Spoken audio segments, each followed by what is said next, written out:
What up, ladies and gents? It's another Monday, and you already know it's another episode of the Game Winning Drive podcast. Here with my people. Got Liz with me, Jay Hollins, and CO is in the building. Hello. And we got a bunch of dope topics to cover tonight. And it's also the national championship for the NCAA men's basketball. So, Yep. on the quick, who you guys got? I got Michigan. I got UConn. Michigan. Because Michigan. if UConn wins, I get some money. So Oh, okay. go Huskies. I really don't care if they win, but go Huskies. But you know, Michigan been smacking, bro. They have. I'm very nervous. Yeah. I hope UConn pulls it off because I have no dog. yeah, Michigan's been looking strong. Oh yeah, they got that Fab Five energy hanging over them. Yes, they do. They absolutely do. So, with that being said, man, you already know what time it is. You guys by now should know the format. We're going to kick it off with a little bit of college football.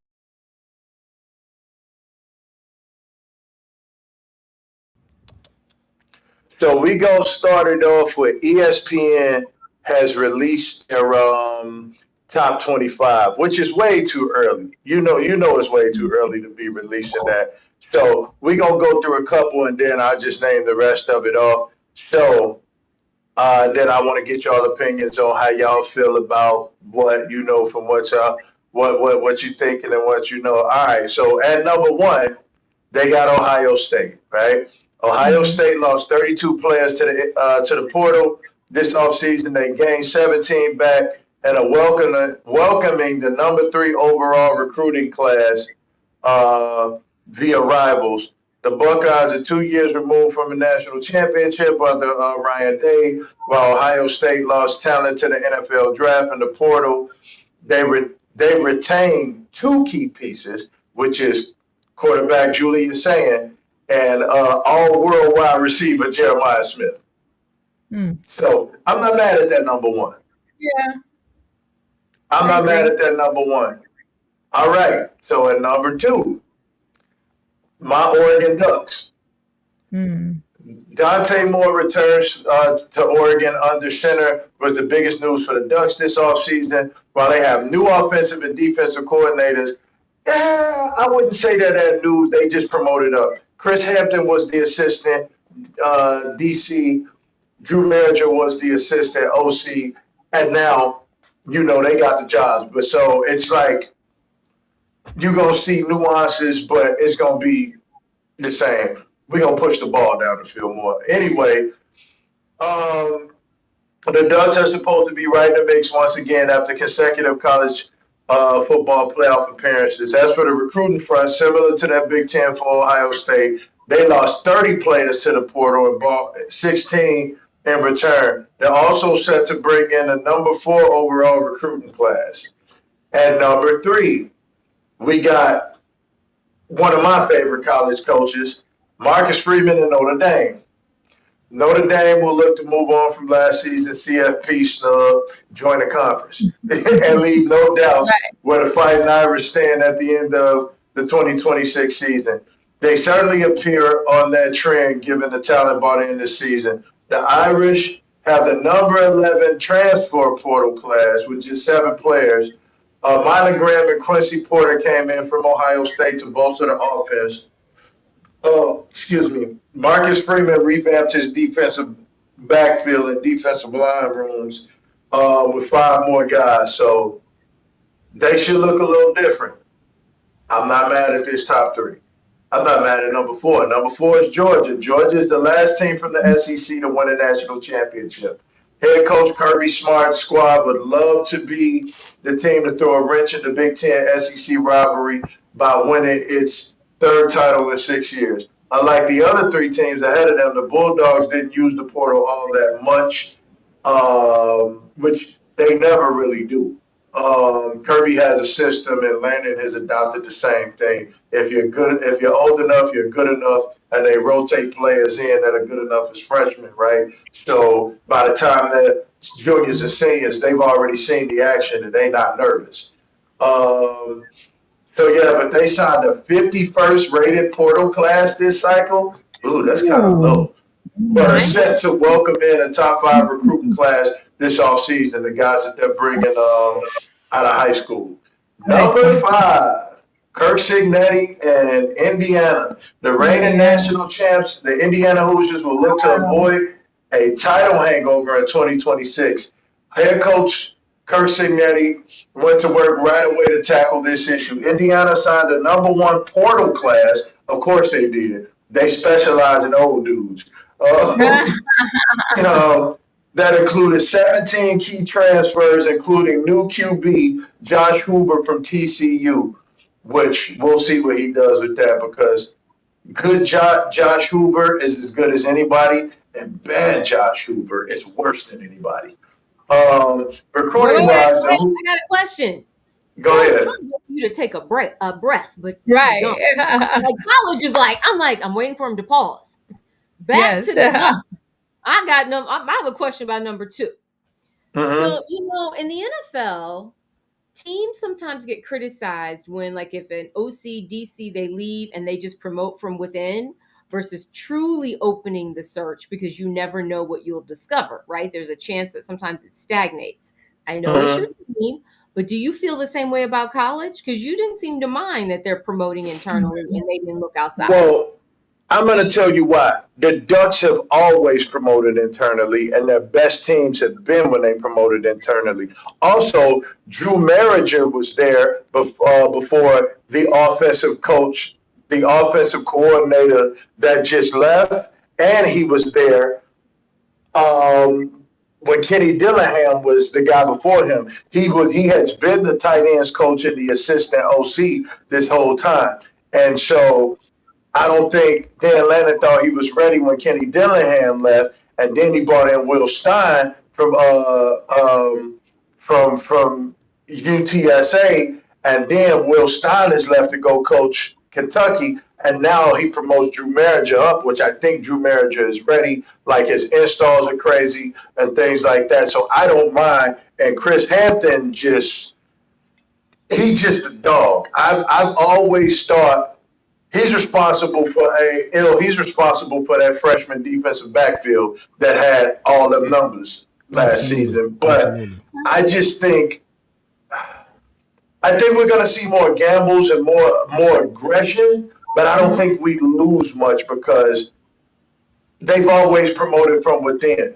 But they've never promoted from within unless those people were ready to move up. So I don't think opening up a search would have worked in this situation, because all of those guys have already bought into what's there. They already know the lingo. They know what's there. So nothing changes.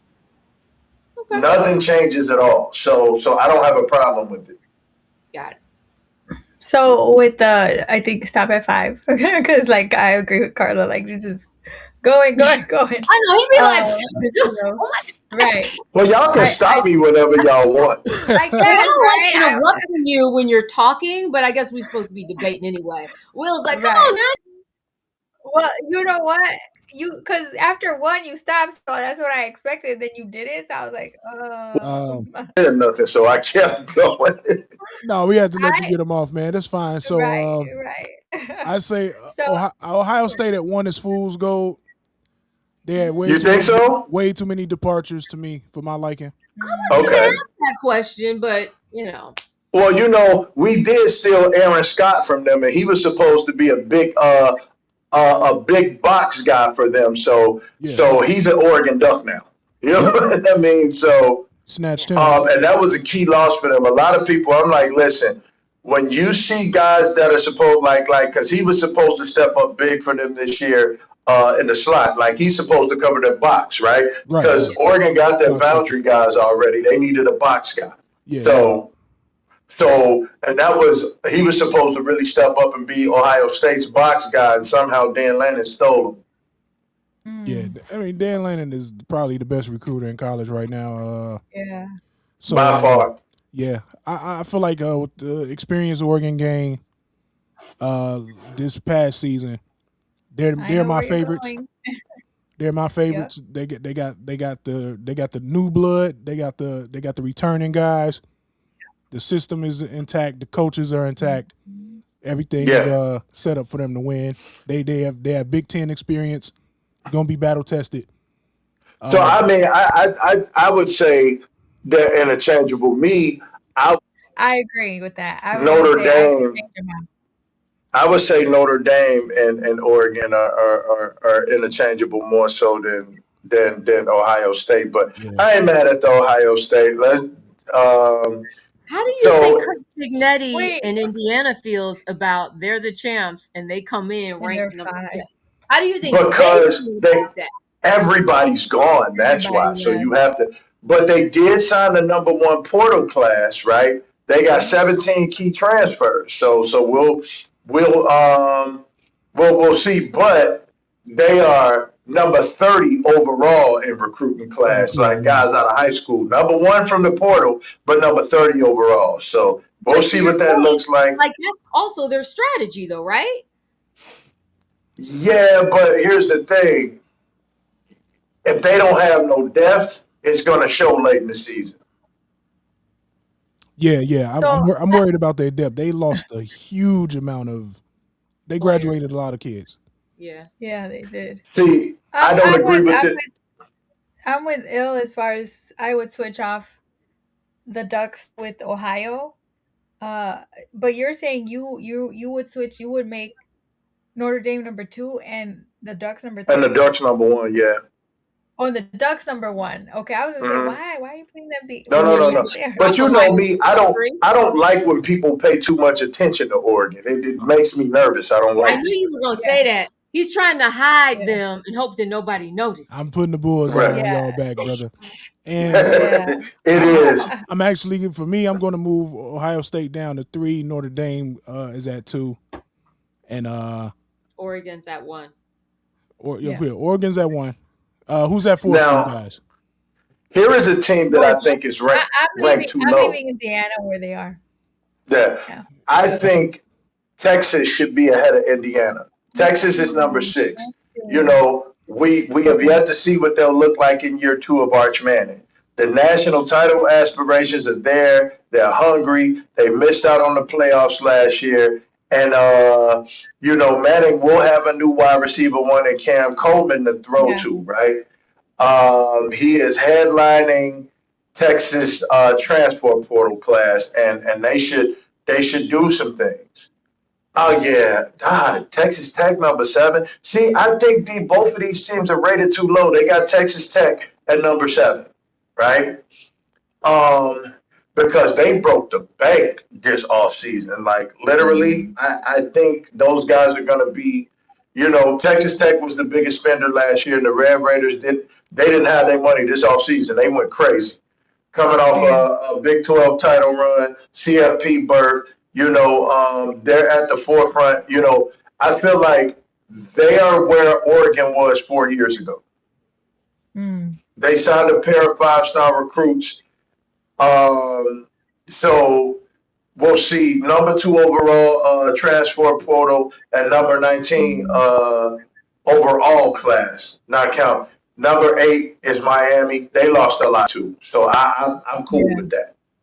I'm cool with that. You know, they was, man, one game. I say, man, like, one game away.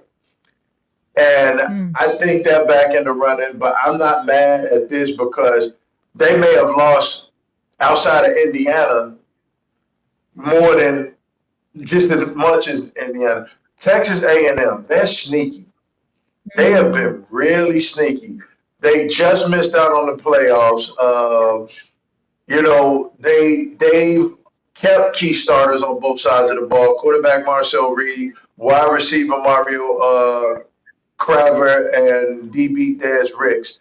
So, you know, they had an 11-0 start in 2025, but, you know, didn't mean nothing because, you know, they missed out on the CF. They missed out on the playoffs.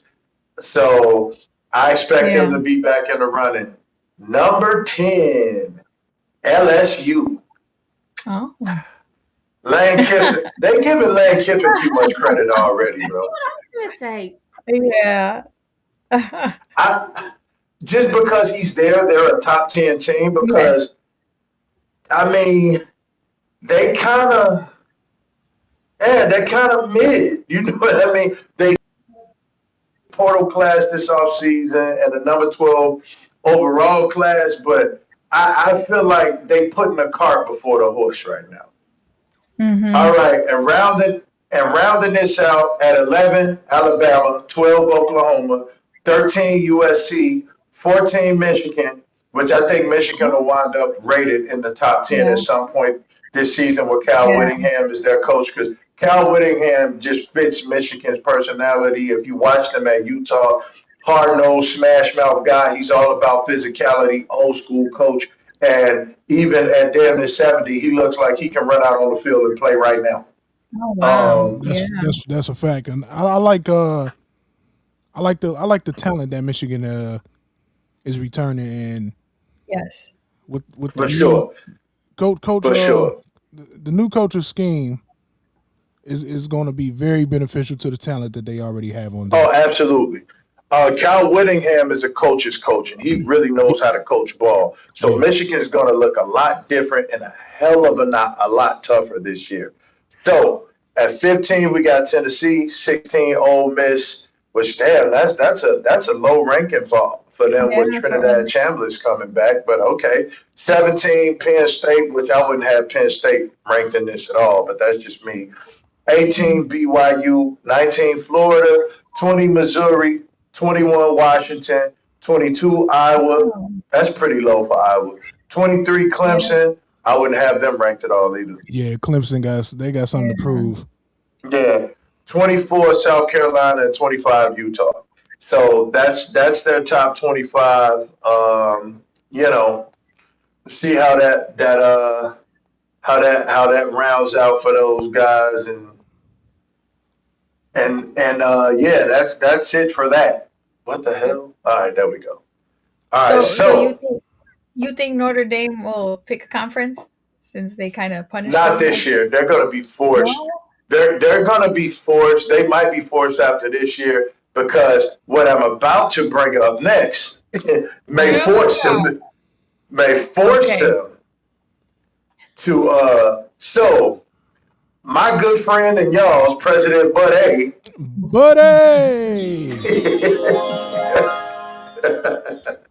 He funny. signed an executive order Friday designed to limit how long athletes can play college sports and they can transfer schools. The order directs the NCAA to create rules that mandate college athletes to play for no more than a 5-year period. So basically, you get four years plus a graduate year, right?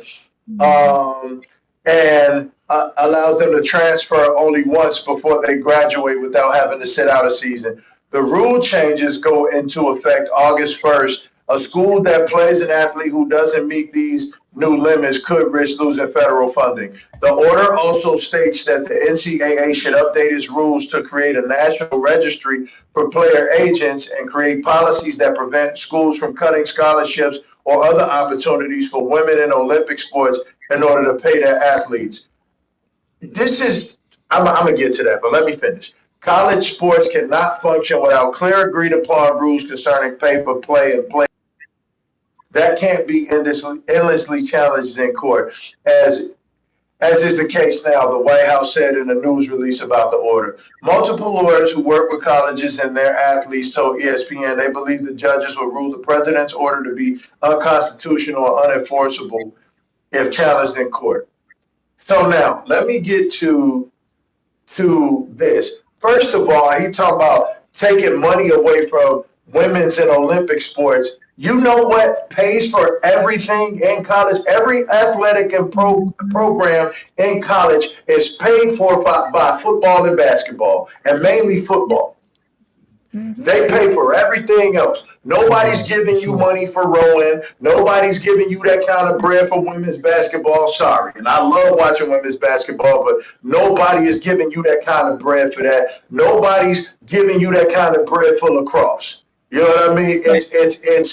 It's all the guys who dominate the sports that we play that are paying all the bills. So let's just wipe that off the table right now.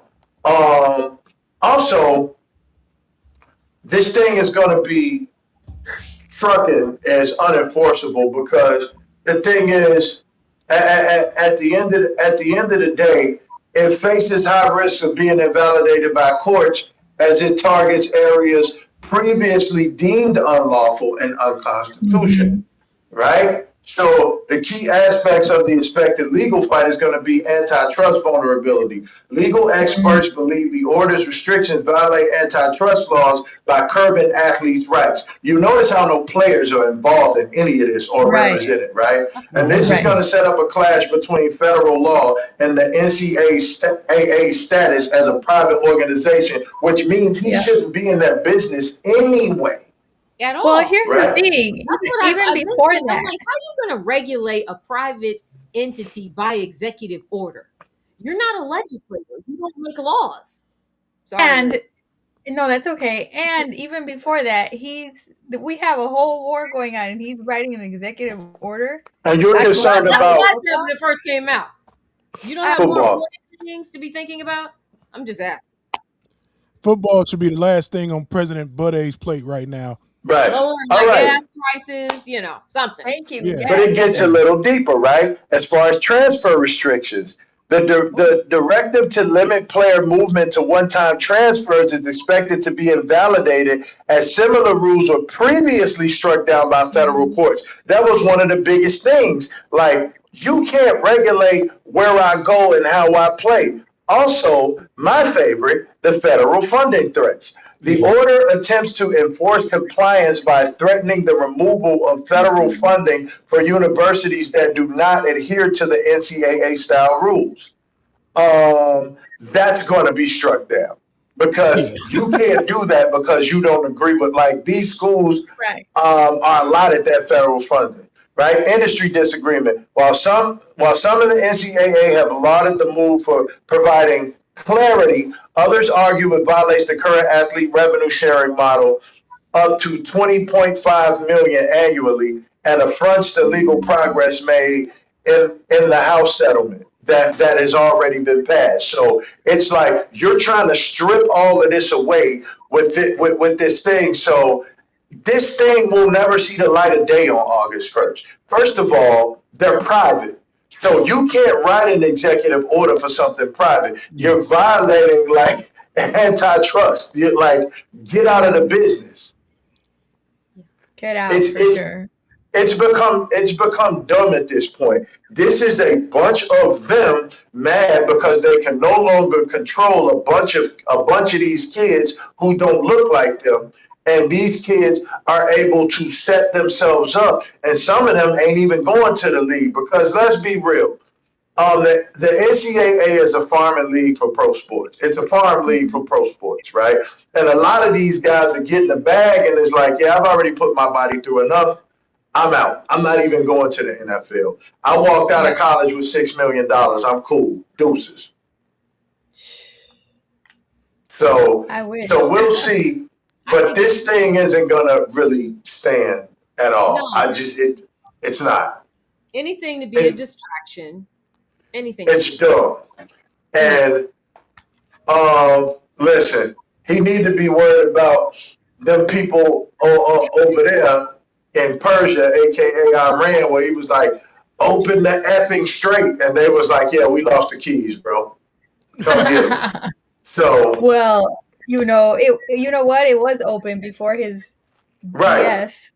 So that part. It was open. So there's that. But that's all I have for college football frenzy. So now we can move to the juicy stuff. And out of bounds. All right. Out of bounds. That's right.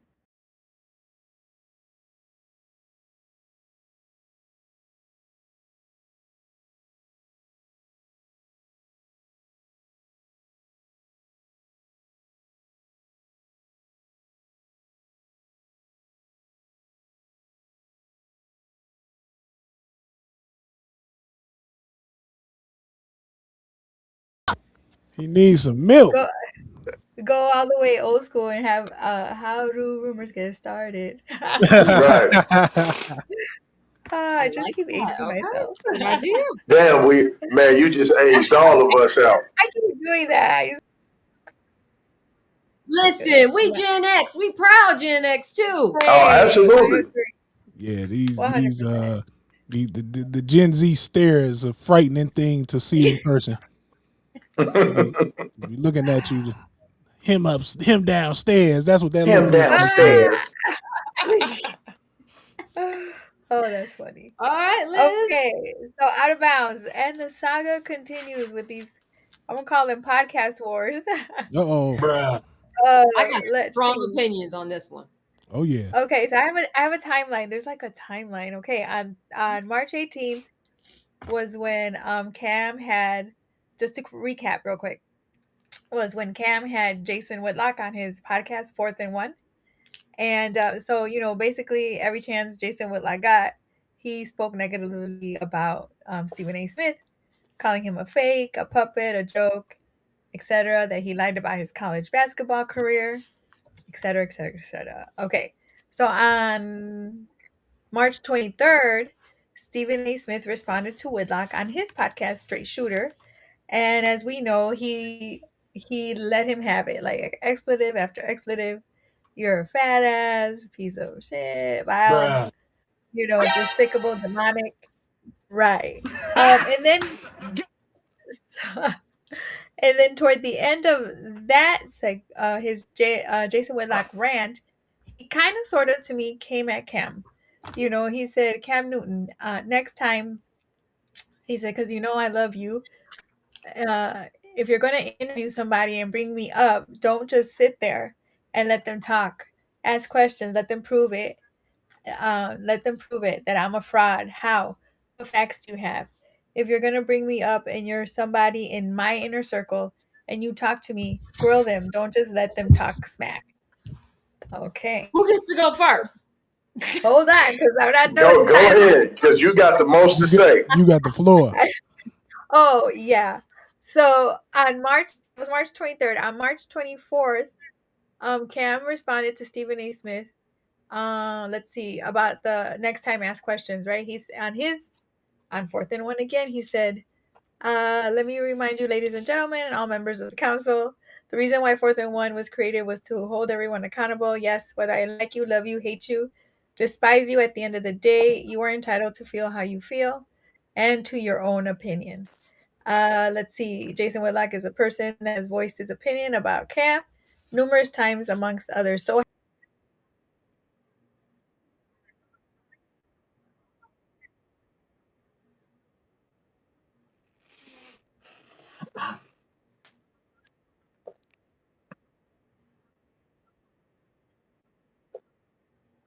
even at least hear one another. Let's see. So he said, I'm not going to personally agree with everything that Jason Whitlock says or Stephen A's. But he has said certain things about me too. He called his response, Stephen A's response. He said it was great, it was genius. But Stephen A gave you a master class of getting people's attention, right? And that's what this whole media is all about. So they did that. Then on March 27th, Ryan Clark, who's besties with Stephen A. Smith, tweets, if someone shows you love, has you on their show twice a week, at least you don't bring his known enemy on your show and allow your guests to talk ish about the person that's not G at all. Loyalty is at a minimum at these days. According to Cam, if I understood him correctly, him and Ryan Clark had a conversation about this, and then he went public on X, right, to make this tweet. So then Cam took it public on his platform, and he explained that there is no loyalty in the content space. Oh, hold up. Sorry. For some reason. Okay, I'm going to have to pause real quick. My bad. It's not charging my laptop. Oh. So I'm gonna chime in. And then Man, I'm just waiting. Chomping at the bit. Okay, hold on. Why did this? Because unfortunately, that's the bad thing about us being like virtual, is that, you know, like we were all in the same studio together. We could without, and people could hear it. Yes. But on virtual, it's like, okay, let me let you finish, because otherwise we gotta wait. Wow. Right. Okay, so we talked about. He explained there is no loyalty in the content space because hosts share their opinions about players and individuals they cover, including hosts have shared their opinions about Cam. So then on March 30th, Stephen Smith replied to Cam about having. So he did a separate one replying to Cam about having Kevin Whitlock. He overly praised Ryan Clark Jason for backing him Whitlock. up. What did I say?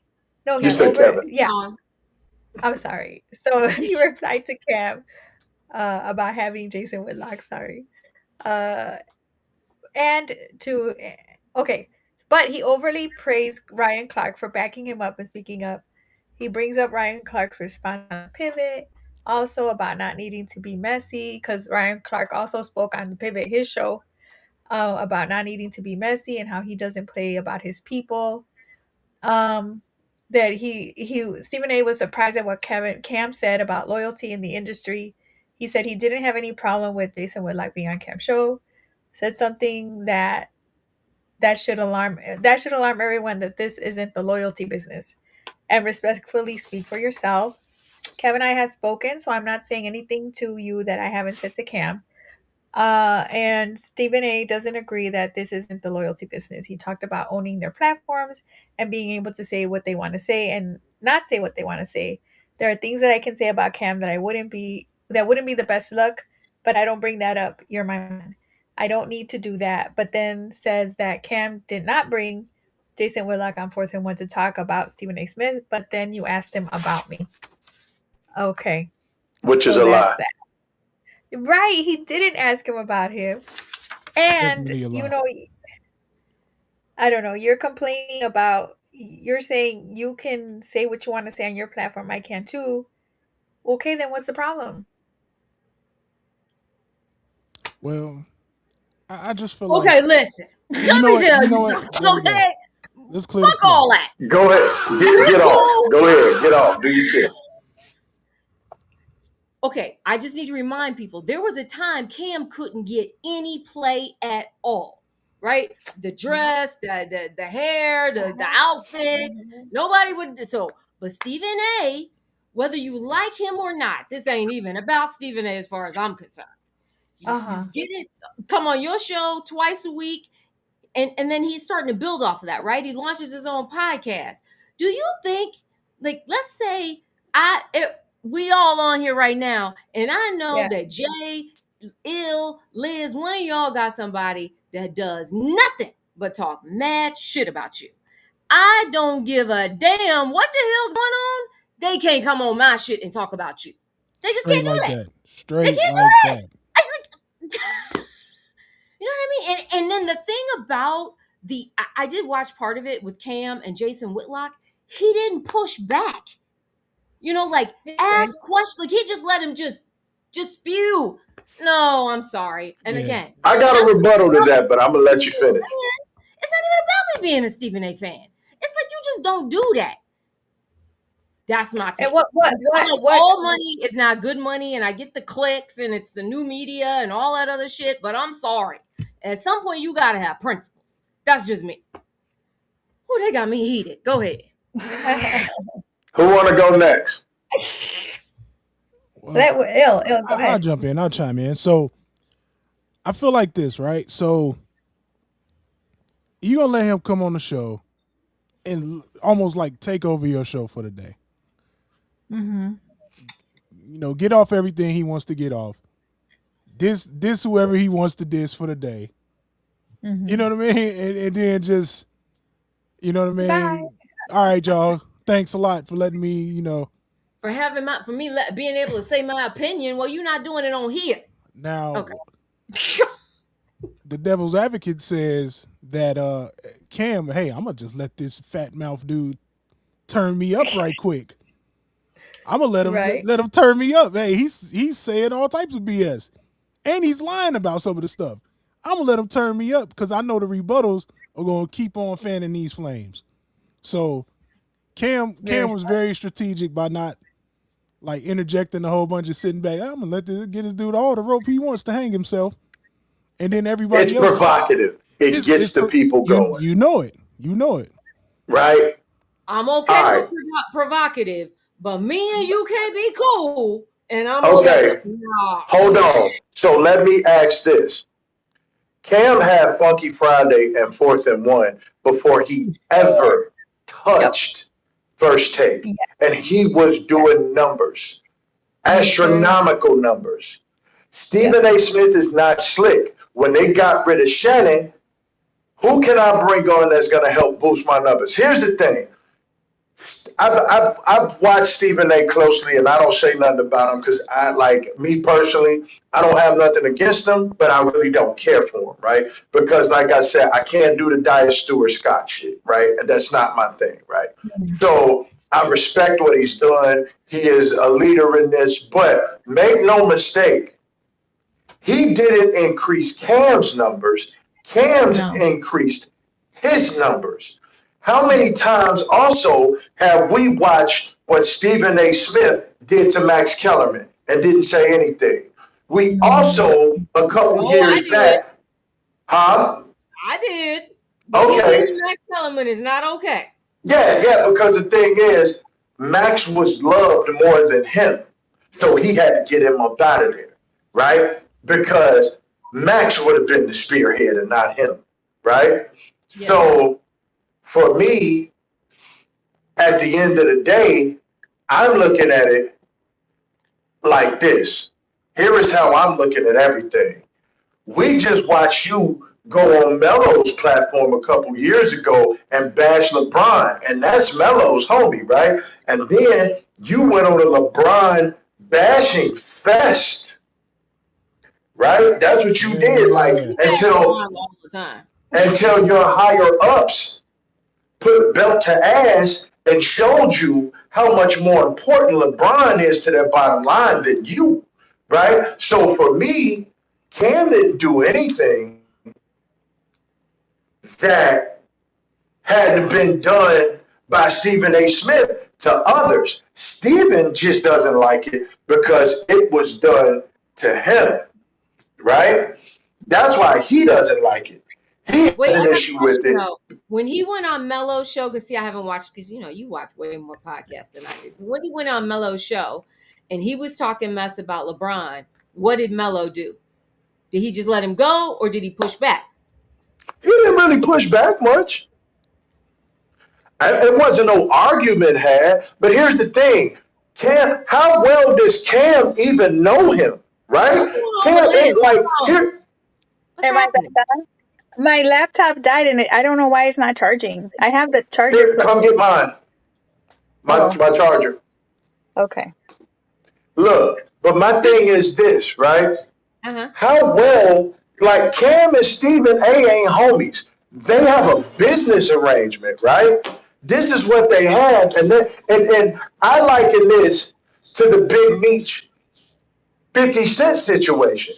We made money together, dog. But I don't owe you like that. So I don't owe you loyalty because we not friends. We're in business together. Like I get it for like ill, for like you, for like listen. Y'all are my friends. So I wouldn't do that to y'all, but somebody I'm just getting some bread with, no. I don't feel like I owe you that loyalty. And that's the thing with us. I've said this, we insert personal into business way too often. Like the thing is, Shannon and Stephen A, like Shannon said he didn't know. I mean, Stephen A said he didn't know Shannon. But he saw an opportunity to bring Shannon over there. Like, let's be real here. Jason Whitlock, Ryan Clark, all these guys, Marcellus Wiley, have all been in that circle for years. Cam just got here. Yeah, he's new. And Cam don't know these guys. Cam like, listen, I'm here to grow meat and my platform. Listen, and if that offends you, I'm sorry, but this is what I'm here for. He opened the platform to Stephen A. Smith. But then my biggest problem is you got guys like Ryan Clark, you got guys like Stephen A. Smith saying things like, I own my platform. I do what I want to do on my platform, and I don't do what I don't want to do on my platform. So ain't Cam open to the same thing? And also, Y'all claim y'all already spoke to Cam about this, so y'all didn't have no problem with it. So then why you still talking about it? Everything you said is true. I don't know their relationship. I was coming at it from my perspective. If it was one of Yeah. us, that would not be okay with me. Oh no, it ain't gonna happen. But the thing is, Ryan Clark wants Cam's relationship with Stephen A. Smith to be his, and it's not. That's the thing. Like, listen, Stephen know what he was doing by bringing Cam on there. Listen, Funky Fridays has been hot as fish grease for about the last 3 years, right? No question. No question. 4th and 1 since he started it. It's been hot as fish grease, right? And then Cam has been streaming, whooping people in college football. So he got 3 different platforms that he's on regularly. I mean, the numbers are astronomical. Stephen A. Smith tries to keep a few of these new media guys next to him so he can remain relevant. And at 58 years old, that's what he's supposed to do. But then, here's the thing. Don't get mad at me because my style of media is not yours. I'm in the content space. I'm in the content space because you're a traditional journalist. You're only in the content space because you're trying to keep up with the youth so you don't get boxed out because y'all really dead in the water. Look at all the cuts that's happening at ESPN and all. Like, the only necessity at ESPN right now, the guy that they can't get rid of is Pat McAfee. I knew you were going to say Pat McAfee. Oh yeah, Pat over there is bulletproof. Yeah. Because Pat, you know why? Because Pat owns everything Pat, and ESPN doesn't own anything. And them old suits hate him, right? They can't stand, for by all accounts, they can't stand Pat because he is him. That dude is Himothy over there. It's not Stephen A. Smith. It is Pat McAfee. Yeah, I mean, he has a good show too. He's crazy. Yeah. So, well, that's the thing. I am not privy to their relationship, so I don't know what their relationship is. I was simply coming at it is, listen, if we in business together and we're cool, then I wouldn't do that. But for all we know, they might have had a conversation now that you explain their relationship. Right? We don't know that.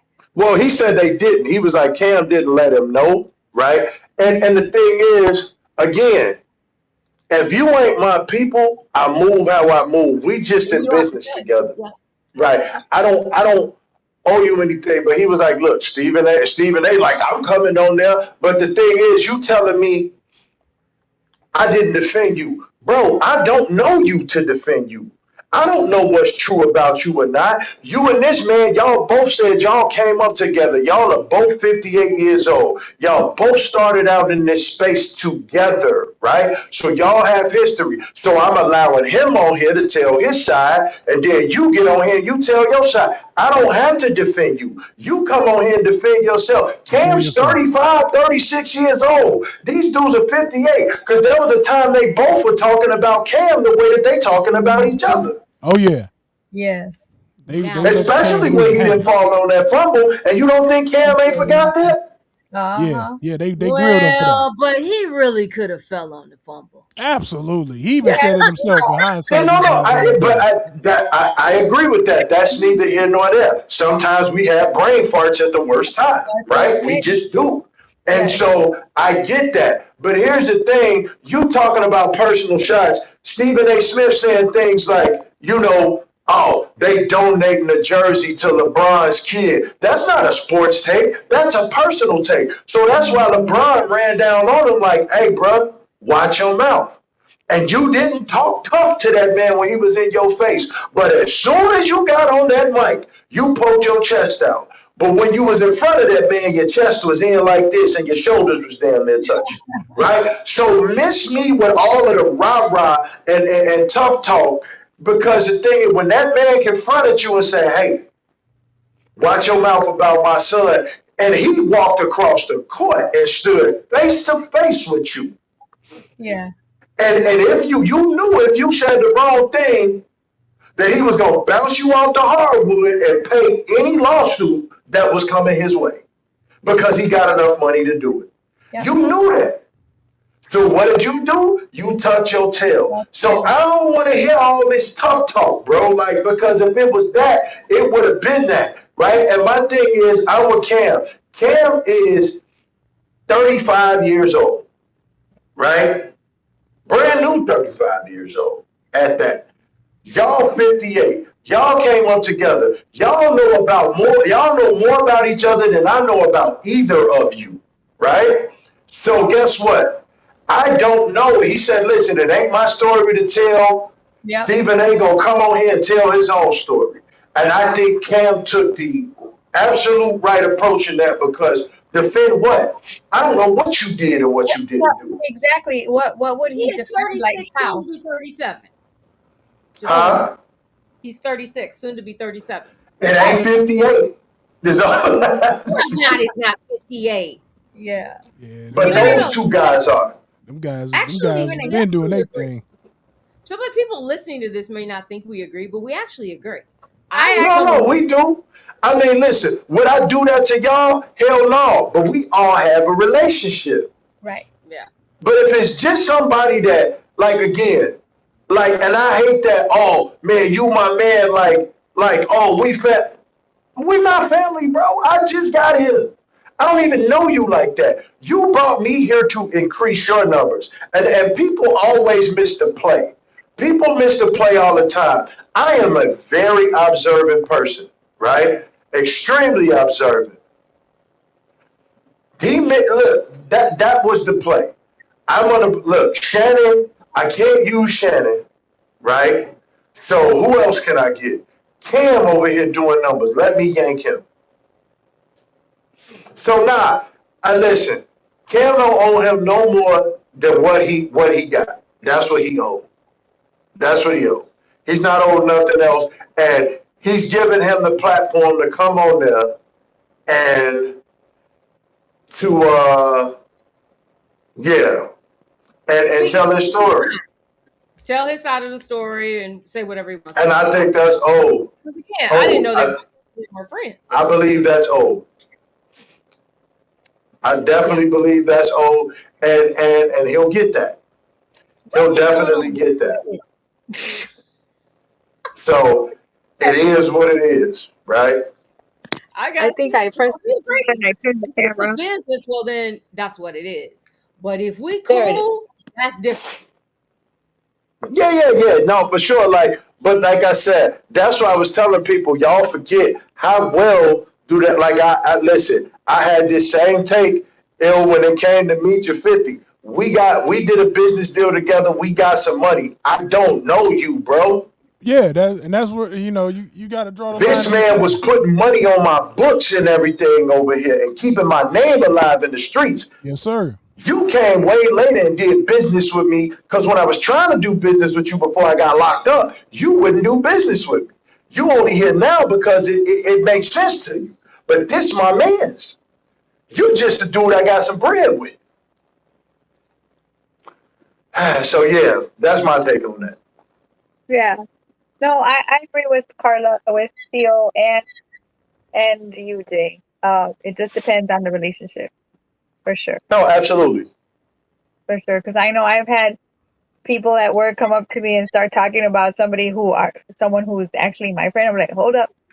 See, that's how you be like, wait. Before you go any further, I want to let you know that this person is a really good friend of mine. Oh, okay. Yeah. So yeah. Versus somebody that you just work with, you don't know. Right. Because I'm the person be like, I don't know you. Exactly. Yeah. So anything you say can and will be used against you in the court of public opinion. You better No do doubt. I mean, so 100%. And at the end of the day, that's it. It's just a lot of it is just opinion. But I think, that's one space where I agree with Jason Whitlock. I can't believe I'm saying that, where it's become very emotional. Like with having these podcasts where, when you're on a network, it's more regulated, right? It's more like, this is what you do, this is how you say it. Yeah. And versus a podcast, where it's a lot more relaxed. So I can see where, I guess there's more room for people to be emotional, I suppose. big facts. Yeah, I agree with that. I for I sure guess agree with so. that. I'm not emotional about people that I don't really know, though. You know what I mean? Like, Yeah. I wouldn't care about something that somebody said about somebody that I don't know. It's like, oh, okay, whatever. But if I Right. know you, that's different. Yeah, I gotta give a damn about you to care. So Yeah, that part. I have to care about you to care. So, all Bingo. right, sorry. Go ahead, Liz. Jabari, we got you, man. We Yeah, have you no, covered here. and again, and two, he's giving Stephen A. Smith the opportunity to come on his podcast as well, right? Yeah. No. yeah. So really, Oh, this is about the clicks. Okay, Liz, keep yeah. going. Oh, absolutely. It's about the clicks. It's about Clicks. right. Okay. All about the clicks. Yeah.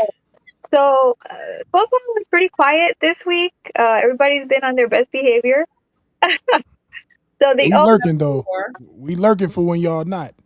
right. except Oh, we for gonna catch y'all loafing, I promise. So Oh, I know. actually, I got to chime in. I got a bonus topic for out of bounds Okay. for you this week, Liz. So wait, she didn't get to her next one. no, this will be quick. This Oh, will be okay. this will Fine. be We quick usually have three. because yeah, but this will Right, be usually quick. up there. So Henry Ruggs will be up for parole soon. Oh, He Yeah. already, rumor has it that he already has some NFL team interest. Ooh, I did not. However, I believe it. Roger Goodell has the ultimate say if he gets reinstated into the league or not. Oh wow. Oh, he getting reinstated then. Yeah. So quick, I just want to put this out there, but Okay, I'll be would looking for that. would you want your team to sign Henry Ruggs? I would. I would give him I would give him a second shot. I mean, because hey, listen, nothing matures you like sitting down. Ask Michael Vick. So, You know so what I mean? true. That's true. Right. So, you should tell people what he went in for our audience that may not know. So for you guys that don't know, Henry Ruggs was driving in Vegas intoxicated 156 miles per hour. Golly, that is fast as hell. This ain't On a- college, bro, where On they a gonna protect you. residential street, Wow. plows into the that. back of a 23-year-old, kills her dog. They're incinerated in the blaze of fire, Yep. and he's been in jail ever since. So How many years has that been? Henry Ruggs was the class of Oh, yeah. 2021 draft. Mm. So Is it that way? Wait. he's been down for 5 years. So Yeah, dude's Yeah, he's 27. yeah, he's 27. So it's a very touchy subject because he took a life with his negligence, right? So Yeah, he did. So I don't know if Roger Goodell is going to let him come back, but we kind of got to see how the public. I think he will, right? Because he didn't hurt no animals. Because white folks love animals. They love animals more than they love black folks, right? No, Kill So that dog. They're gonna be mad about that. yeah. Listen, they still mad at Michael Vick. They like, oh, he killed someone and drinking, and Roger Goodell all about the money. Roger Goodell don't have no emotions. Wasn't If it her make dog? money, he all in. Wasn't her dog with her? Yeah, the dog died too. The dog died Yeah. too. Oh. The dog died. So he might not get it. Right. But Goodell is all about the money, bro. Of course, we know And that. here's the thing. What's the point of him going to jail? That's his paying his debt to society, right? And now Yeah, we'll see. He cost himself a lot of money because at age 27 he'd be up for a second contract by now. Yeah. No, for sure. But what I'm saying is, like, why punish him? Why continue to punish him if he already paid his debt to society? Yeah, dude's a damn speed demon, so if he could definitely have a shot, but yeah. He ran 4.27 at the combine, and so we speed is say his that thing. you go away to serve your time and pay your debt to society, which is a crock of. But anyway, that's what we say. So my thing is, if that was your punishment, when you get out, the punishment is over. Right. Why do we continue to try and make it punitive for people when they're trying to get out and rebuild their life. You want to make it more difficult? And that's it. Why we sitting here acting like we don't know it's different for us? You know? They No, try to Jay, call that it part I get. rehabilitation, but it's not about the rehabilitation. I get that part. It's not, you're not wrong, but I would like to see this. I mean, there are some other people who don't look like us that have a real hard time getting jobs too. It's like if you have paid, Not if you Kirk Cousins. you know that's one of my topics. You know that's one of my topics. I know. You know what I'm saying? Like, unless it's a crime against a child, Right, or somebody elderly, I'm sorry. Once you come out, you complete your little parole supervised release. I'm like, why we got to talk about it anymore? You serve your time. right. Facts though. And it was an Like a chance accident. for a reason. It was a Right. horrible, To your horrible point, Liz, it was an accident. No, was it a heinous, horrible accident? It Yes, was but he didn't do it intentionally. right. He wasn't out there being a serial killer. Right. Because most, not all, so please don't come for me in the comments. Most of us at some point in life have had a few cocktails and drove home. Yeah. Right? Yeah. Shit, a couple times, more like a multitude of I didn't ask you all that. Not I at didn't ask you all that. no 50 miles per hour though. But Wait a minute. If you remember, you and Liz, was it I last? remember. we got you home safe. Get home safe. This is why you have friends. Yeah. Yep. All right, what's your last topic, Liz? Okay, so the last topic is not football related, but because you have two women on this podcast, I thought it was important to bring up. Dawn Staley, as we know, she's the coach of South Carolina's women's basketball team. She's been their coach since 2008, and she herself is a Hall of Fame basketball coach and former elite player. So I forgot what it was. I forgot to write the date. South Carolina defeated UConn 62-48. Wait. Don't say defeated. Stomped. You're right. And then they got stomped by UCLA. Okay, well, we're not talking. We're not there yet, though. But you know, So they got stomped. 62-48 in the 2026 women's final four, ending UConn's 54-game winning streak and advancing them to the national championship. So the Gamecocks dominated in defense and held the Huskies to a season low of 48 points.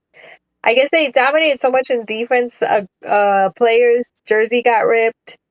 And so after the loss, Dawn went in, let me hold up. After the loss, UConn's coach, Gino Aureba, was angry over an alleged lack of pregame handshake, saying that it's customary for the head coaches to meet at the center court and shake hands. When the game was over and Don went to shake his hand, he began yelling at her and they got into an argument. I don't know what he said to her, but I did hear her say something. I'm gonna beat his ass. See, and it's so appropriate. And I found out that she's a Taurus too. Her birthday's Taurus. And from Philly. Is she from Philly? She got whipping. Right. Hey, big Taurus energy, man. Right. Let's see. At the press conference, Coach Gino said he didn't regret how he acted and brought up that one of his players.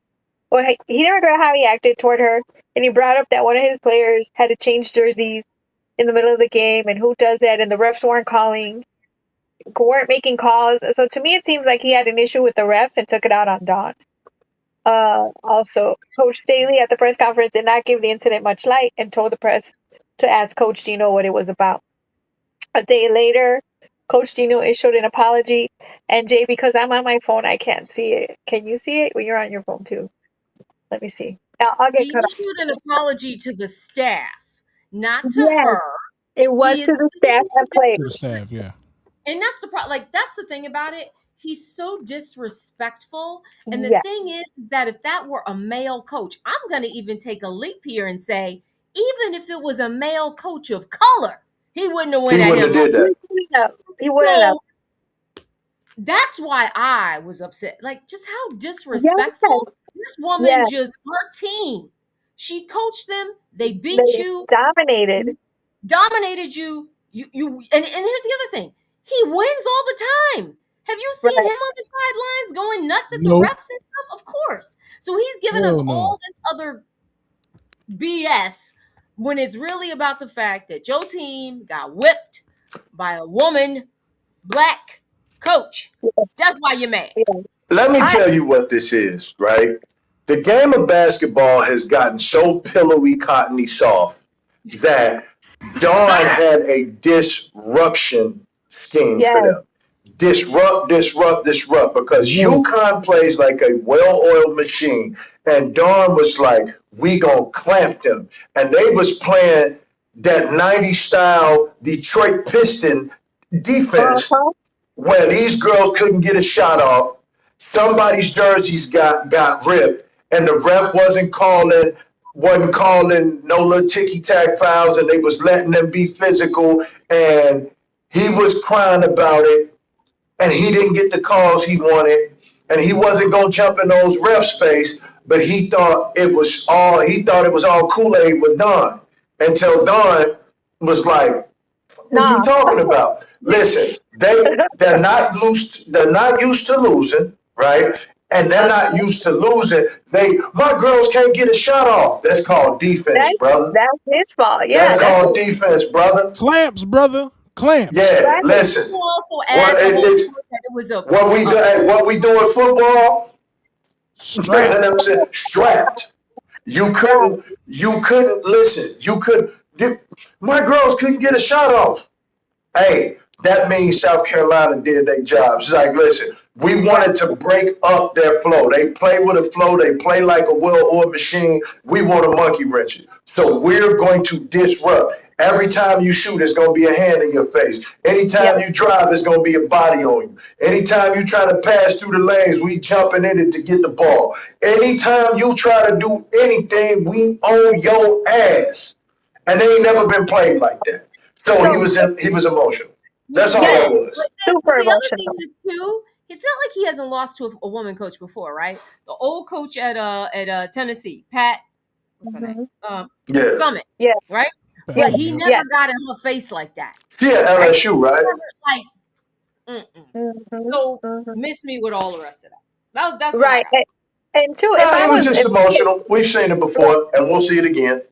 Yeah, if I was his player too, I'd be like, what the hell are you? You want us to play dainty? Like, what are we doing? We're playing a sport. Well, you saw his whole team and his whole coaching staff was congratulating Dar. He was the only one that stormed off emotional. He was emotional. And you say men don't get emotional. No, we don't. I miss the old school. Listen, a little racism and a little chauvinism will make any man emotional. That's what you were witnessing. No, for sure. And think about the old school coaches. Like, you imagine him trying to pull that shit with somebody like John Chaney from Temple. Ooh. Hey, can you imagine him trying to pull that with a Bobby Knight?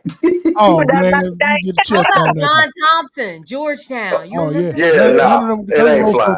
Coaches like that, and you know they not going. But shout out to John Chaney, man. I'll never forget watching one of the post game interviews with him, and he sent this dude into the game that don't never play to like lay this kid out.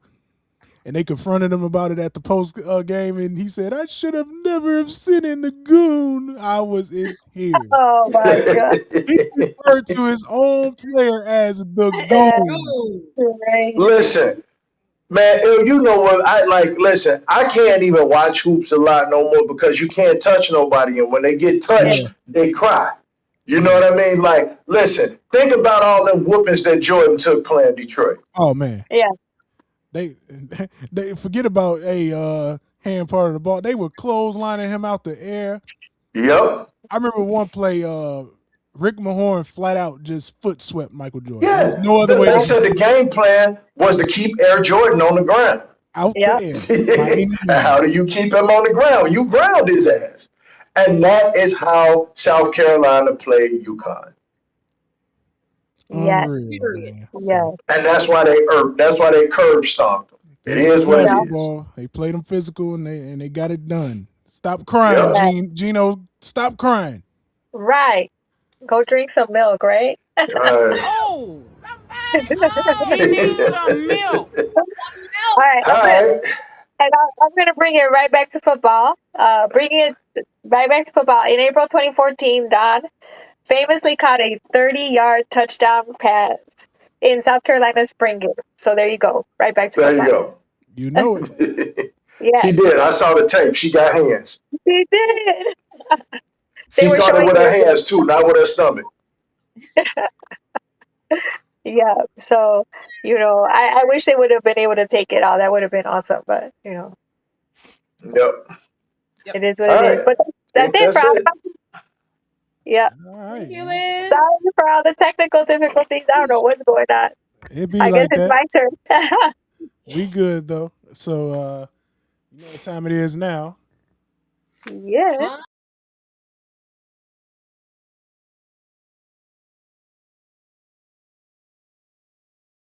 So I'm just gonna say this. What's really going on with Jalen Hurts and the Eagles? What's going Ooh. on?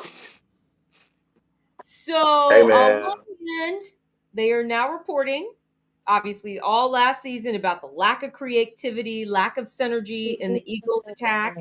Um, Jalen Hurts is getting a lot of the criticism because even though Kevin Patullo, the former OC, because he got fired, Mhm. um, said that he was trying to put things in, but Jalen can be very resistant to change, and he would often just change plays at the line. Now, here's my thing. Established quarterbacks change plays at the line all the time based on what the defense is doing. So I'm not sure that's a fair criticism, but that's what they're saying. Also talked about the fact that he doesn't like to throw into zone coverage Mm. and that he prefers to rely on his strengths, which are deep ball accuracy and throws to the perimeter. So then, of course, we now have a new OC, Sean Mannion. So for those of you who don't know, he has a more Sean McVay, Kyle Shanahan type offense. How do you guys think he's going to do with his new OC? Well, I'm looking at this, right? I Yeah. pulled this up and I'm looking at this and the rumor mill is churning. Rumor Frustration mill. with Jalen Hurts grows, right? Mhm. Um, after defending Super Bowl champions crashed out of the playoffs, said, listen, Hurts' biggest issues on offense is his tendency to lean toward the super conservative. And I don't think that's going to work out for this new OC. No. No. But remember, Jalen also got pulled from that Alabama national championship game for being super conservative, and Yeah. Tua came in and cooked. Because one Mm. thing Tua gonna do, he gonna push that ball down the field. He like Brett Favre, he can throw 30 Yeah. interceptions. He don't You know care. what I Let mean? it But he ride. pushing Let it it down ride. the field. He don't But, care, but the right? problem He is does not Jalen's care. deep ball is nice. His deep ball is it's like the intermediate in between the numbers. Yeah. That's But the thing is, the more you put the ball down there, the more likely it is for somebody else to come up with it going the other way, right? yeah. Those throws on the perimeter, those 5 to 7 yard intermediate, the little comebacks or the hooks or the digs, the intermediate digs and all that, those are easy to throw, right? Because especially, you know what I mean, against man or especially against certain zones, right? Because you got guys that can sit out in the zone and you got all this space. So, but now when you got to push that thing 12 to 20 yards, we get to really see how accurate you are for real. Because 5 to 7 is cool, but when you really got to push that thing, now we get to see how accurate you are, right? And a lot of these guys, and I say this since the Floyd Mayweather era of boxing, a lot of these guys are afraid of mistakes. They're afraid of mistakes. You know what I mean? Everybody wants to be perfect instead of just wanting to win. And that's why I say, as much smoke as I be having for Brett Favre, that man will throw 3 interceptions and 5 touchdowns and forget every interception he threw. Yeah, true. Well, you don't have to be like that, right? Even if you turn the ball, whatever sport you're in, if it doesn't go your way, you will have to have a very short memory. You forget it and you move on. Next Otherwise, guys are afraid of mistakes. You know what I mean? And that's one of the things I love about Caleb so much is he's not afraid of mistakes. He gonna get right back out there and go right back at it. But I really believe Jalen is afraid of mistakes. So you just pulled up something that was reported. So this is the other part that was reported. Playing from under center is not something that he likes to do. He continually fights it. And the source said within the building, Hurts doesn't like to turn his back on the defense and prefers to process coverages with everything in front of him. Well, if you notice, more and more quarterbacks coming out of college, you don't really see much under center in FBS football. Whole lot of spread. Whole lot of spread them and shred them. A whole lot of zone read. You know what I mean? Inside, outside zone. You know what I mean? So you don't really see a lot of it, right? Because the game in college has changed so much and it's gotten so fast, and you don't see that. So, and you're beginning to see less under center in the pros too. To be completely honest, so that's true. That's definitely true. I don't count that as a knock against him because most quarterbacks that are coming into the draft have only played under center from high school to college about 10% of the time, to be honest with you, unless it's a goal line formation or a short yardage formation. You know what I mean? That's it. That are successful though, Jay. You got to have some play action. You got to be able to. I mean, even some. But but you can run play action from spread too. So this is why you can definitely run but that's why so many of these guys are playing zone and they doing RPOs, right? Like you're seeing a lot more RPO in the pros, way more than I'd like to see now. There's a lot of and it doesn't even have a high success rate, but they keep running it because that's how they get their play action off, right? And then you'll see the traditional play action from under center, from your pistol or your I formations and things like that, But a lot of these guys are running RPOs. I was gonna say, I'm sitting here thinking about the QBs in the league right now, right? And I don't know, is there better, not so good, but if you think about it, to your point, I'll say the QBs who have more than 10 years in the league or are coming close to that, you do tend to see them under center more.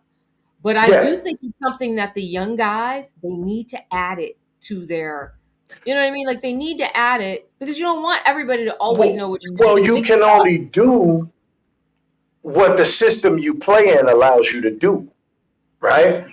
And most of these guys in college are not playing under center. They're just not. You can only do what you're like what the system you're playing in allows you to do. So if I'm in shotgun most of the time and I'm running and I'm doing RPOs and zone reads and things like that, that's what I know. So now these guys have to coach me up when I get to the pros, and that means I need to sit. But in the league now, where you get a rookie quarterback and you plug them in because nobody believes in the bridge quarterback anymore, we don't have time to develop these guys under center anymore. So now we just get them and we throw them to the wolves. And I am a firm believer in no rookie quarterback should start. But that's just me. I agree on that. I don't care how good you are, because anyone I know who has played that game at the professional level, there's a big difference between college and the pros. Yeah. Speed is like night and day. I was going to say, look at what sitting did for Patrick Mahomes. Because let's be real, Patrick Mahomes had all the intangibles and all the talent, but he came from a mid-ass Texas Tech team. They weren't great. They weren't bad. They just weren't great. They sat somewhere in the middle. But Andy Reid was like, I can coach that guy. Andy Reid turned a backup quarterback in Alex Smith into a top-tier NFL quarterback. So he seen Mahomes and was like, I can do something with his skill set. Because we saw flashes of what Mahomes is at Texas Tech, but nobody knew. We didn't know he was going to be that. Yeah. That's why I always laugh when people was like, oh, they took this guy over this guy. Nobody knew. That is coaching and development more than anything it is. And he has the pedigree because he comes from a pro athlete daddy, right? And he's been around the big lights his whole life. So he don't fold a waiver under the big lights. But that had to be developed. None of these guys right now coming out of college, I will say most of these guys since 2010 are not playing under center like that. It has to be developed when they get to the pros. Well, and I was also thinking about the quarterbacks, and I really probably need a list, and I don't feel like looking it up right now. But in terms of the quarterbacks who've come out of college and truly been right away, I think of people like the Andrew Lucks, right? To me, he came out of Stanford, and they threw him out there right away. Yeah, it's Stanford though. Stanford is going to have. How can I say this as respectfully as possible? Please, because I've already done the cussing for tonight. Stanford is going to always run the most mundane offense with giant tight ends like this side of this side of Jim Harbaugh in Michigan.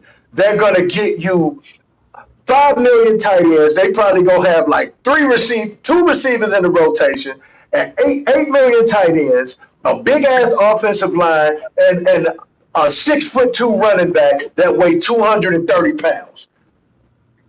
That's what Stanford's going to give you. I like what Jabari just said. He said you have to have a capable quarterback ahead of you, though, and now that is true. You got to have a capable. Yeah, you do. Even Tom Brady sat behind Drew Bledsoe, right? Yeah. Aaron Rodgers sat behind Brett Favre. Who has a more mundane offense in college than Stanford outside of Michigan? Was it anybody else? Ooh. You got to go to them Army-Navy offenses to get some. or go to the old Demon Deacons, the Wake Forest Demon Deacons old triple option. Triple option. Oh, my God. Get somebody killed trying to do that nowadays. I think let's bring this back to Jalen Hurts. Oh, okay. What do you think we're going to see in 2026? I think Jalen will be fine. But if he continues to lean towards the conservative, I don't think him and his new offensive coordinator is going to get along because these young guys are innovative. They want to create. Hot take alert. I feel like this is last year in Philly. He's going to get traded. Well, that's what this says. They said the trade rumors are already swirling because dude don't want him. Sean Mannion don't want him. That's what it says right here. How much is guaranteed on his contract?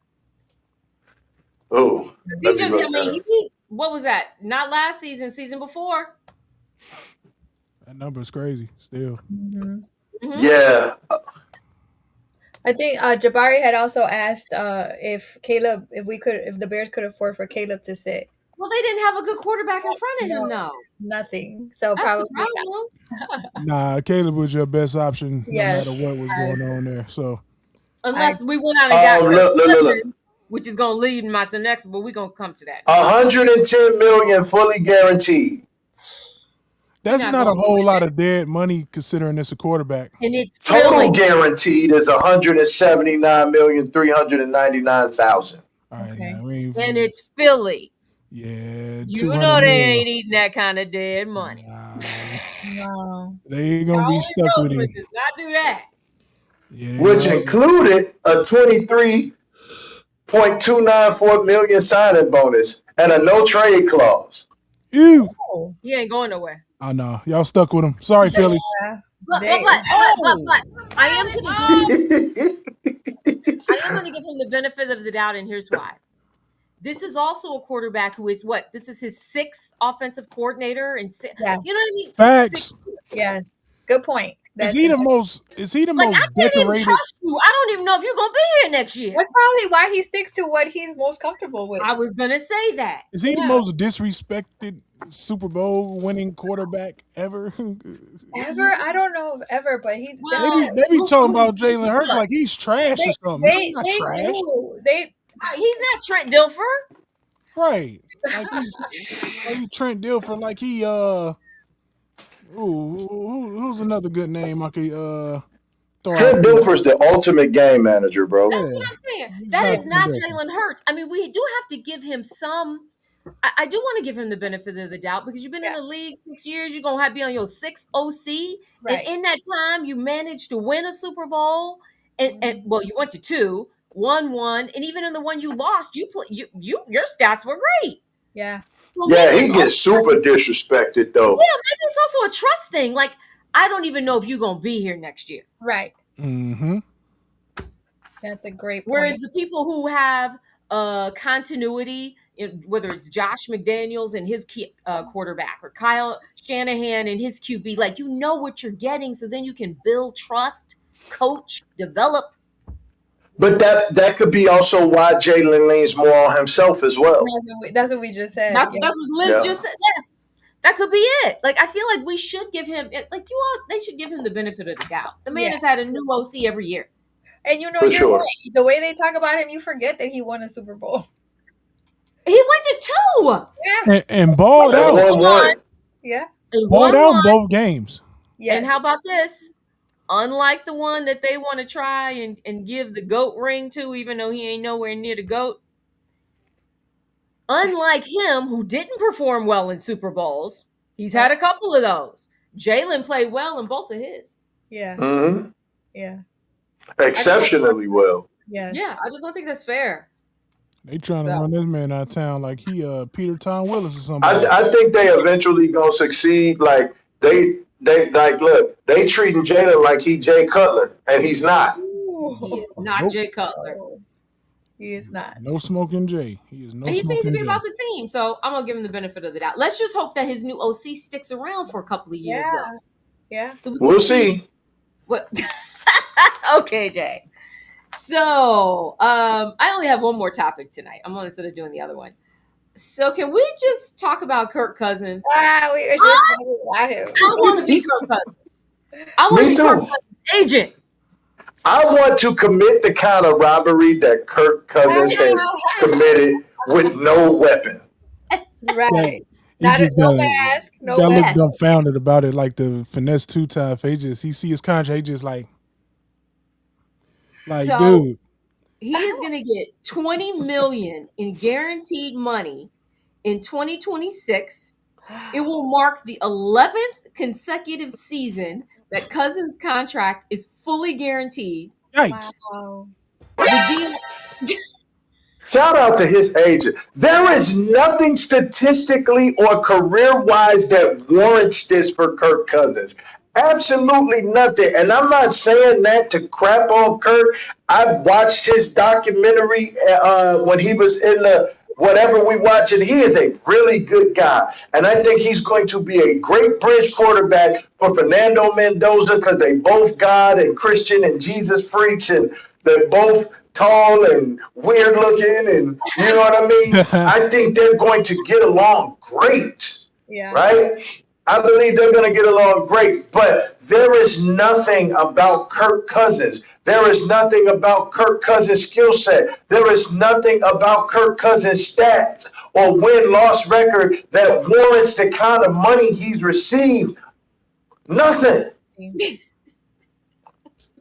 And I say that respectfully with the least amount of malice in my heart. There is nothing that warrants that he has done. Cousins. My cousin. Let me tell you something. Kirk Cousins Kirko. has stolen so much money in the NFL. Forget GTA 6, man. We got Kirk Cousins. Listen, Right. When I look, as of this month, now this really getting ready to make y'all sick. As Yeah. of April 2026, Kirk Cousins has accumulated $321.6 million in earnings. You gotta quote him. You like that? Jesus, Jamarcus Christ. Jamar, You hit him with the think curve. about that. Kirk Cousins has made $321.6 million. And that is how good it is to be Kirk Cousins. That speaks volumes to the NFL organization's inability to be able to develop quarterbacks to the point where you got to go out and pay Man, him over and over. He damn that's near supposed to be in the projects, and he's still getting paid. Right. He's still getting paid like he a productive quarterback. the man Unbelievable. passed Tom Brady in career earnings. Unreal. That is insane. Oh, Somebody that look at his contracts over the years. It's just like this Man, dude ain't never won for real. He's injury prone now. Like, what are we doing and giving it, this and dude it a says, right? contract? He's passed Tom Brady in career earnings, and he continues to hold one of the highest earning spots in NFL history due to consistent, short-term, fully guaranteed deals. Whoever his agent is, that's who all these people coming out. That's who they need to go get. Wow. You can do. And wasn't There, even the first round. And Jabari goes, it wasn't even a first round QB. He wasn't. no, you can't, man. You can't even. I like that. Cashes. You call him Kirk Cashins. Right. Right? Hey, listen. It is really good to be Kirk. Somewhere Kirk Cousins is sitting back like, it is really good to be me. And, You know what I mean? and guess how many kids he has? You know how they be having a lot of kids? Listen, baby, having a What? 2? He only has 2. He ain't no Good for Phillip him. Rivers. He's no he is Phillip not Rivers. Phillip Rivers. Both of Rivers, those 2 kids, and their kids, and the kids' kids. Well, yes, that's generational money. Generation That's how good it is to be Kirk Cousins, man. Yeah. Kirk Does he get Cousins. the little the little Hey, wait. Our little Isn't Atlanta still on the hook for most of that money? Of course. Ah. Cap hell. They cap like logging off because Kirk Cousins got all this damn money. Hey, man, listen. I'm not mad at it. If they give it to you, you're supposed to take it, man. What you That part. gonna do with it? Right. Oh man, Kirk Cousins. What's buzzing Cousins? Cousin, let me hold something, brother. Right? Man, Kirk, let me hold something, brother. You got it. You definitely got it. That's all I got because now I'm thinking next week we'll start starting to ramp up right for the draft. You Yup. know that. We got what? Everything is about to go. We got the draft coming. We got spring ball. All the spring games start up. Yeah, it's about to get exciting. We coming back, man. Yeah, the dog days of not anything that's not football season. They're coming to an end soon. I love it. Yep. That's true. Yes. Except baseball. I had some spring games to talk about, so yeah. Nice. One more thing as far as the NFL goes, right? Yeah. So I want to say this. The NFL is such a good product at this point in time that it is still dominating the national media pretty much. And it's April. Yeah. The Super Crazy. Bowl been over. Yeah. We're getting to the point now where the NFL's only really got about a month of downtime because after the Super Bowl, free agency's a month right after that. The combine is right there. Then the draft. Then there's OTAs. Next thing you know, we're in camp. We're in training camp. Mm-hmm. And it's been some high quality football going on in the what's that, the UFL? Yeah. It's The XFL. yeah. UFL. It's been some quality ball. It's been some super quality ball going. Yeah, so now if that keeps trending in the right direction, now we're going to have a good quality spring league that can propel some of these guys to get second and third chances back in the pros. Like, and I was glad that both of those leagues merged too, because it just made sense. Absolutely, because the XFL, like they can't be unbossed. They be trying a bunch of wild stuff, and so it's like you bring their ideas and you mix it with the structure that the UFL has. It just works. It works, and so football is dominating. With that being said, though, what you got for us? And anybody in the chat? You know what? You're right. The football is so great that we started our podcast like right before the Super Bowl. Right before the Super Bowl, and we still have stuff to talk about every week. And we always do. And because that's how great this sport is, that's how dope it is, that's how dominant it is. Yeah. And on that note, I'm Jay Hollins. For Il, for Liz, for CO, we want to thank y'all for tuning in the Game Winning Drive podcast. And y'all know where to catch us every Monday, 8 p.m. Every Monday, we in this thing. Bring y'all behinds and come get some of this this good old content, man. We here every Y'all already know. Yup.